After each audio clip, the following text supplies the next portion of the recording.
Guys this is a historic movement, क्योंकि for the first time in history oil की prices zero के भी नीचे गिर गई। मतलब -$40 तक ऑयल की प्राइस यहाँ पर कोलैप्स कर गई।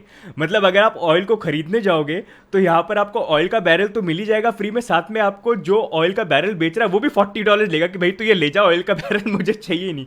मतलब this is so crazy and exactly यहाँ पर ये प्राइस इतनी कोलैप्स क्यों करी and what does that mean, तो उसके बारे में हम इस वीडियो के अंदर बात करेंगे।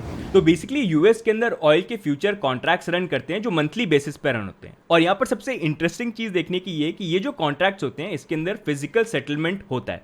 इसका मतलब ये कि अगर आपने यहाँ पर इन फ्यूचर कॉन्ट्रैक्ट्स के अंदर ऑयल के कॉन्ट्रैक्ट्स, ऑयल बैरल के कॉन्ट्रैक्ट्स अगर बाय करे और जब ये कॉन्ट्रैक्ट एक्सपायर होने वाला होगा आपने उसको सेल नहीं करा, तो आपके घर के अंदर ऑयल के बैरल्स डिलीवर हो जाएंगे कि भैया लो तुमने फ्यूचर के कॉन्ट्रैक्ट खरीदे थे, ये तुम्हारे इतने ये ऑयल के बैरल्स है, ये बैरल्स चलो अपने घर पे रख लो। तो बेसिकली इस तरह के ये फिजिकली सेटल्ड फ्यूचर कॉन्ट्रैक्ट्स हैं यहाँ पर जो मंथली बेसिस के ऊपर रन करते हैं एंड फिर इनका एक एक्सपायरेशन डेट भी आता है। तो यहाँ पर कल जो हमको ऑयल की प्राइस के अंदर डंप देखने को मिला, ये यूएस के अंदर जो ऑयल के फ्यूचर कॉन्ट्रैक्ट्स हैं उसके अंदर ही आया। ये वर्ल्ड लेवल पे उस तरह का कोलैप्स नहीं था, ये सिर्फ यूएस के जो फ्यूचर कॉन्ट्रैक्ट्स है वहां पर ये हमको डंप देखने को मिला, क्योंकि जो मई मंथ का फ्यूचर कॉन्ट्रैक्ट था ये कल एक्सपायर होने वाला था। एंड क्योंकि अभी जिस तरह की इकोनॉमिक कंडीशन चल रही है कोरोना वायरस के कारण जो इंपैक्ट हुआ है, जहां पर ट्रांसपोर्टेशन एकदम खत्म हो गया है, इंडस्ट्रीज चल नहीं रही हैं, नॉर्मल अगर ट्रांसपोर्ट के लिए आप गाड़ियां वगैरह यूज करते हो उनका कोई इतना यूज हो नहीं रहा है, तो ऑलरेडी इतनी बुरी हालत है कि जो एग्जिस्टिंग अभी जो ऑयल है वही यूज में नहीं आ रहा है, तो नई ऑयल की तो वैसी रिक्वायरमेंट नहीं है। तो ऑलरेडी यूएस के अंदर इनके जो वेयर हाउसेस हैं जहाँ पर ये स्टोर करते हैं, इनके बैकअप स्टोर हाउस जो है जहाँ पर जो ऑयल को स्टोर करते हैं वो ऑलरेडी काफ़ी ज़्यादा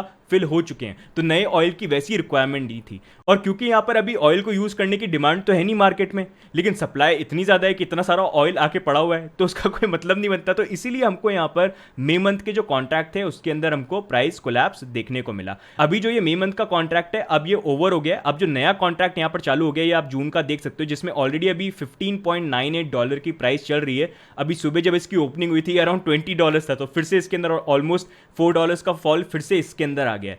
तो बेसिकली इस तरह से ये फ्यूचर कॉन्ट्रैक्ट यहाँ पर काम करते हैं। इसका मतलब आप ये मत समझ लेना कि वर्ल्ड लेवल के अंदर अभी जो ऑयल की कॉस्ट है वो नेगेटिव में चली गई। आप सोच रहे हो मैं पेट्रोल पंप पे जाऊंगा और अपनी गाड़ी के अंदर पेट्रोल भरा लूंगा और फिर पेट्रोल पंप वाले को बोलूंगा कि ला मुझे पैसे दे क्योंकि देख प्राइस तो इतनी नीचे, वैसा काम नहीं चलेगा। ये बेसिकली यूएस के जो ऑयल फ्यूचर मार्केट है उसके अंदर ये हमको एक मूवमेंट देखने को मिला है, but still it is very historic, क्योंकि इतना बड़ा प्राइस फॉल आज तक कभी हिस्ट्री में नहीं देखा गया है। मतलब ऑयल एक ऐसी चीज़ है जिसको काफ़ी इंपॉर्टेंट माना जाता है, जिसके ऊपर पास्ट के अंदर इतनी सारी कंट्रीज़ के बीच में फाइट हो चुकी है, वहाँ पर इस तरह का कोलैप्स देखना is really really really scary. And यहाँ पर वो लोग जो बोलते हैं कि बिटकॉइन बहुत ज़्यादा वॉलेटाइल है, बिटकॉइन जीरो पे चला जाएगा, तो यहाँ पर ऑयल है जो जीरो पे भी चला गया और जीरो के भी नीचे नेगेटिव चला गया। तो उन लोगों के लिए मतलब जो बोलते हैं ना बिटकॉइन को वॉलेटाइल है, तो उनको जरूरी दिखा सकते हो कि ये देख लो आप ऑयल मार्केट जो इतना ज़्यादा यूज़ होता है, जिसकी इतनी वैल्यू मानी जाती है, वो भी अभी यहाँ पर इतनी बुरी तरीके से कोलैप्स हो रहा है, इनफैक्ट नेगेटिव तक यहाँ पर चला गया था। बाकी अगर हम बात करें भी जून मंथ की कॉन्ट्रैक्ट की जो अप्रॉक्सीमेटली $15 के अराउंड ट्रेड करा है, यहाँ पर हम किस तरह का रिजल्ट एक्सपेक्ट कर सकते हैं। तो अभी जिस तरह की इकोनॉमिक कंडीशंस हैं वहाँ पर ऑयल की रिक्वायरमेंट ही नहीं है, तो बहुत ज़्यादा पॉसिबिलिटी यहाँ पर भी ये हो सकती है कि जून मंथ के कॉन्ट्रैक्ट के अंदर भी हमको इसी तरह का प्राइस क्रैश देखने को मिले। ऑल्दो यूएस के प्रेसिडेंट डोनाल्ड ट्रंप ने ये चीज़ बोला है कि वो कंसिडर कर रहे हैं यहाँ पर 75 मिलियन बैरल्स को और रिजर्व के अंदर ऐड करने के लिए, बिकॉज जिस तरह का भी प्राइस क्रैश हुआ है। बट इसके लिए भी इनको कांग्रेस के अंदर रिक्वेस्ट वगैरह डालनी पड़ेगी, वो पास होती है कि नहीं होती है, तो that is something that we have to see. Plus यहाँ पर ये भी चीज़ है कि डोनाल्ड ट्रंप ये बोल रहे हैं कि 15 मई तक जो अभी लॉकअप है उस पर थोड़ा सा ईज करेंगे एंड यूएस को ओपन कर देंगे। तो अगर वो चीज़ होती है तो उसका मे बी थोड़ा सा पॉजिटिव चीज़ यहाँ पर देखने को मिल जाए, क्योंकि फिर लोग अगर अपनी गाड़ियाँ यूज़ करेंगे, ट्रांसपोर्ट चालू हो जाएंगे, तो फिर ऑयल का कंजम्पशन होगा। लेकिन अगर वो जो लॉकअप है 15 मई तक खत्म नहीं होता है तो उसका मतलब यही है कि ऑयल पड़ा रहेगा, उसका कोई कंजम्पशन होगा नहीं। तो उसी तरह का यहाँ पर आगे भी हमको मूवमेंट देखने को मिल सकता है। तो लेट्स सी किस तरह से चीज़ें आगे यहाँ पर प्ले आउट होती हैं। But seriously like it is something which is really scary and it is very historic कि for the first time this is happening और हम सब लाइव इस चीज़ को देख रहे हैं। बाकी आई नो काफ़ी लोगों के ये भी क्वेश्चन होंगे कि अच्छा अगर यहाँ पर हम इस फ्यूचर कॉन्ट्रैक्ट की बात करें तो क्या हम भी ये यूएस के ऑयल फ्यूचर कॉन्ट्रैक्ट्स को बाय कर सकते हैं, और अगर हमने बाय करे और यहाँ पर जो मंथली कॉन्ट्रैक्ट है वो एक्सपायर होते हैं, तो हमारे साथ भी ऐसा होगा क्या कि हमारे घर में भी ऑयल के बैरल फिजिकली डिलीवर हो जाएंगे इंडिया के अंदर कि भाई ये लो तुमने कॉन्ट्रैक्ट खरीदे थे, ये बैरल रख लो। तो ऐसा नहीं है, क्योंकि ये यूएस की फ्यूचर मार्केट्स हैं, यहाँ पर भी जो प्राइस मूवमेंट देखने को मिल रहा है ये यूएस के अंदर ऑयल को लेकर जो कंडीशंस है, जहाँ पर उनके पास ऑलरेडी वेयर हाउसेस भरे पड़े हैं, उसके कारण ये रिजल्ट यहाँ पर आ रहा है। बाकी कंट्रीज की सिचुएशन अलग हो सकती है, इंडिया या बाकी कंट्रीज हैं, उनका कितना ऑयल रिजर्व है, क्या कंजम्पशन हो रहा है, उनकी डील क्या चल रही है बाकी कंट्री से जहाँ से वो इंपोर्ट कर रहे हैं, उसके अकॉर्डिंग उनकी कंडीशंस डिफरेंट होगी। लेकिन यूएस में यहाँ पर कंडीशन डिफरेंट है, क्योंकि यहाँ पर तो यूएस तो खुद भी ऑयल बनाता है और वो एक्सपोर्ट भी करता है, तो उसके according this is a different market. Plus यहाँ पर इसके अंदर पार्टिसिपेट कर सकते हैं यूएस के इंस्टीट्यूट, सिटीजन कंपनीज, वही इसके अंदर पार्टिसिपेट कर सकते हैं। और यहाँ पर जो फिजिकल डिलीवरी वाली बात है वो सिर्फ यूएस के अंदर ही है। प्लस यहाँ पर ये भी होता है कि अगर किसी भी इंसान ने यहाँ पर मे का जो कॉन्ट्रैक्ट है उसके अंदर फॉर एग्जांपल -$40 पे बाई किया, सोच के कि इतना कम है मैं बाय कर लेता हूँ, आगे प्राइस बढ़ जाएगी, तो वो उस तरह से चीज़ें काम नहीं करती। क्योंकि यहाँ पर एक बार जब कॉन्ट्रैक्ट एक्सपायर हो जाता है तो यहाँ पर होता क्या है कि जैसे अगर किसी ने -$40 में यहाँ पर कॉन्ट्रैक्ट्स को बाय कर लिया, तो उनका जो ये कॉन्ट्रैक्ट्स हैं वो नेक्स्ट मंथ के कॉन्ट्रैक्ट के अंदर ऑटोमेटिकली वहाँ पर वो उसको मूव कर सकते हैं, जहाँ पर उन्होंने जितने भी कॉन्ट्रैक्ट्स बाय करें वो कॉन्ट्रैक्ट का नंबर जो है वो तो सेम रहेगा, लेकिन उसकी जो प्राइस है वो -$40 नहीं होगी। वो जो नए कॉन्ट्रैक्ट की जो बेस प्राइस चल रही है, मान लो आप $15 मान लो या $20, तो उसी प्राइस के ऊपर उनके वो कॉन्ट्रैक्ट्स हो जाएंगे। उनको वो प्राइस मूवमेंट का रिटर्न नहीं मिलेगा कि -40 पे खरीदा, नया कॉन्ट्रैक्ट में आपकी 20 हो गई तो उतना आपको प्राइस मिल जाए, वैसा नहीं होता। वो कैरीड फॉरवर्ड हो जाता है, नई जो प्राइस होती है वो ऑटोमेटिकली बन जाती है -$40 से हट जाती है, क्योंकि ये कॉन्ट्रैक्ट ही एक्सपायर हो गया तो इट इज़ नॉट वैलिड ना। आपने जो खरीदा प्राइस पे वो भी वैलिड नहीं है, बस ये जितने नंबर के कॉन्ट्रैक्ट्स खरीदे उतने ही वैलिड होंगे और वो आगे मूव हो जाएंगे। तो बेसिकली इस तरह से ये चीज़ काम करता है। और इस पे बाय करके ये मत सोचना कि ऑयल के बैरल घर पे आ जाएंगे।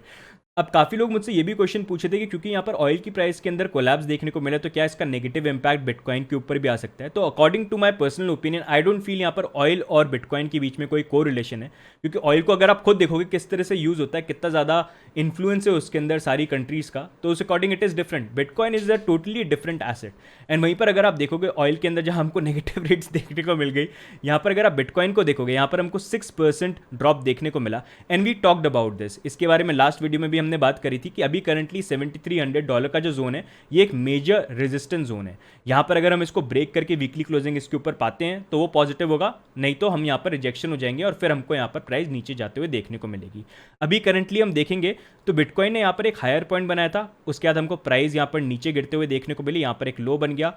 उसके बाद जब ये नेक्स्ट बाउंस आया, ये बाउंस का जो हाई था इसने ऊपर ब्रेक नहीं किया, जो पॉजिटिव होता अगर ये करता वो करा नहीं इसने, तो यहाँ पर हुआ क्या, ये नया जो हाई है ये प्रीवियस हाई से लो बन गया, तो ये थोड़ा सा बेरिश इंडिकेशन यहाँ पर देता है। अब ये कंफर्म और ज़्यादा कब होगा, जब यहाँ पर अभी जो ये प्राइस ड्रॉप आ रहा है, ये जो हमारा ये लो बना है, इस लो से लो वहाँ पर हमको प्राइस जाते हुए देखने को मिलती है। तो that is something to watch out for. And जैसा मैं इतने टाइम से बोल रहा हूँ कि according to me I feel 6200 से लेकर $7,300 का एक जोन है जहाँ पर हमको आने वाले मंथ्स के अंदर प्राइस मूवमेंट देखने को मिल सकता है। बट लेट्स सी यहाँ पर किस तरह का प्राइस मूवमेंट देखने को मिलता है, या फिर बीटीसी के पास कोई सरप्राइज है हमको देने के लिए जो आने वाले दिनों में एकदम से हमको दिख जाएगा। But on a serious note मैं यहाँ पर ये बात करना चाहूँगा कि ऑयल का जो यहाँ पर कोलैप्स है, this is really scary and this is historic. और ये एक तरह से यहाँ पर इंडिकेशन भी हमको दे रहा है कि आने वाले टाइम के अंदर कितनी बुरी हालतें हमको देखने को मिल सकती है। क्योंकि अभी ऑल ओवर द वर्ल्ड अगर आप देखोगे बिकॉज ऑफ कोरोना वायरस सारी कंट्रीज लॉकडाउन पे हैं, जहाँ पर हर चीज़ का प्रोडक्शन रुक गया है। आप कोई भी चीज़ देख लो, ट्रांसपोर्टेशन एकदम बंद हो गया है, बिजनेसेस बंद हो गए हैं, फैक्ट्रीज बंद हो गई हैं, कोई भी चीज़ चल नहीं रही है। तो जब प्रोडक्शन चीज़ों का हो ही नहीं रहा, लोग कंजम्पशन कर ही नहीं रहे हैं, तो उसका नेगेटिव इंपैक्ट तो हमको देखना ही पड़ेगा। क्योंकि यहाँ पर जो कंपनीज है इनका ऑलरेडी इन्वेस्टमेंट है जो हर मंथ इनको पे करना पड़ता है। जैसे इन्होंने ऑफिसेज ले रखे हैं, ऑफिस का रेंट अगर ये पे करते हैं, इन्होंने एम्प्लॉयज़ को जो हायर कर रखा है, और अगर ये कोरोना वायरस जो है ये लंबाई चलता रहा, इसका कोई क्योर नहीं आया और आगे मंथ तक चलता गया, तो ये कंपनीज कब तक ये सारी चीज़ें कर पाएंगी, क्योंकि इन दी एंड दे हैव टू पे। लेकिन जब इनको रेवेन्यू नहीं मिल रहा है क्योंकि कंजम्पशन नहीं है मार्केट के अंदर, तो क्या करेंगे, ये कोलैप्स करेंगे। इतने सारे लोग हैं जिनकी जॉब्स जो हैं जो चली जाएंगी, क्योंकि कंपनीज को यहाँ पर रिक्वायरमेंट ही नहीं है, उनको बनाने के लिए इतने लोग चाहिए नहीं जितने उन्होंने पहले हायर कर रखे थे, तो लोगों की जॉब्स जाएंगी यहाँ पर। यूएस ने भी रिकॉर्ड हाई अनएम्प्लॉयमेंट को रजिस्टर किया वहाँ पर, तो ऐसी condition all over the world देखने को मिलेगी। बस यही होप करते हैं कि यहाँ पर अभी जो है कोरोना वायरस का कोई क्योर या कोई चीज़ आ जाए ताकि ये सारी चीज़ें सॉल्व हो। क्योंकि अगर कोरोना वायरस का क्योर नहीं आता है, अगर केसेस भी डाउन होते हैं और कंट्रीज ये डिसाइड करती है कि जो भी लॉकअप है उसको ख़त्म करते हैं और ओपन करते हैं, तो एक बंदा भी अगर इफेक्टेड होगा तो वो फिर से सारी चीज़ों को किक स्टार्ट कर सकता है बाकी लोगों को इफेक्ट करके। तो इसलिए जब तक कोई क्योर नहीं आएगा, वी हैव नो आइडिया, ये होने में 1 महीने तक हो सकता है लॉकडाउन, और होने में 1 साल तक भी हो सकता है, 2 साल तक भी हो सकता है, वी हैव नो आइडिया। तो that is something we have to see. तो इस टाइम पे be very careful with everything that you do, and अपने सारी चीज़ें जो है इन्वेस्टमेंट है, सारी चीज़ें उनको बहुत बेटर तरीके से प्लान करिए, क्योंकि आने वाले टाइम में बहुत बुरी हालतें हमको देखने को मिलेगी। For me I am really happy कि I am in crypto space, and crypto space is something जो इन सारी चीज़ों से इम्पैक्टेड इतना नहीं है। इनफैक्ट बिटकॉइन बना ही इसलिए था ऐसी चीज़ों के अगेंस्ट में फाइट करने के लिए, जो एक गोल्ड की तरह जो वैल्यू है वो बिटकॉइन यहाँ पर होल्ड कर पाए। So that is something that at least all of us we have, कि अभी यहाँ पे इस तरह से इकोनॉमिक कंडीशंस खराब हो रही है, लेकिन crypto is something where we can trade and we can do stuff. जहाँ पर स्टॉक मार्केट्स की इतनी बुरी हालत है और बुरी हालत होगी, वी एटलीस्ट हैव समथिंग जहाँ पर हम ये चीज़ें कर सकते हैं। But still on a serious note, सारी चीज़ों को सीरियसली कंसिडर करिए, because we have no idea कि कब तक ये चीज़ें फिक्स होंगी। एंड अभी जो बुरे इंपैक्ट हैं वो तो अभी चालू हैं, ऑयल मार्केट क्रैश हमको देखने को मिला है, आगे पता नहीं और कितनी बुरी बुरी चीज़ें देखने को मिलेंगी। तो गाइज आज के लिए बस इतना ही वीडियो। अगर आपको वीडियो अच्छा लगा तो please do like it and do subscribe. बाकी आपके क्या व्यू पॉइंट्स हैं आप कमेंट्स में डाल के जरूर बताना, ताकि एक हेल्दी कॉन्वर्सेशन कर पाएं। बाकी जल्दी नेक्स्ट वीडियो आपके लिए लेके आएंगे, तब तक के लिए good bye and take care and be safe.